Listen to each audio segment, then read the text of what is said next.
পরবর্তী এমসিকিউ কবে হতে পারে, অর্থাৎ এনরোলমেন্ট পরীক্ষার এমসিকিউ কবে নাগাদ অনুষ্ঠিত হতে পারে। একটি প্রস্তুতি ছিল যে এই বছর, চলতি বছর অগস্ট মাসে একটি নোটিশ দেওয়া এবং পরবর্তীতে সেপ্টেম্বর বা অক্টোবরের দিকে একটা পরীক্ষা কার্যক্রম শুরু হওয়া।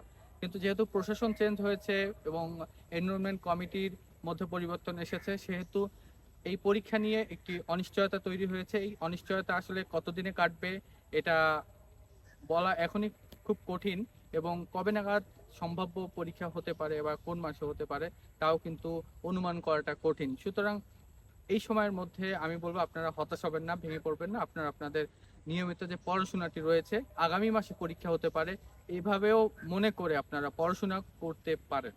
অর্থাৎ আপনি হাল ছাড়বেন না, হাল ধরে রাখুন। পরীক্ষা যখনই হোক, পরীক্ষা এবছর হোক বা না হোক, কোনো কিছুই নিশ্চিত নয়। আবার এবছরও হতে পারে, যে কোনো সময় হতে পারে, যে কোনো মাসে হতে পারে।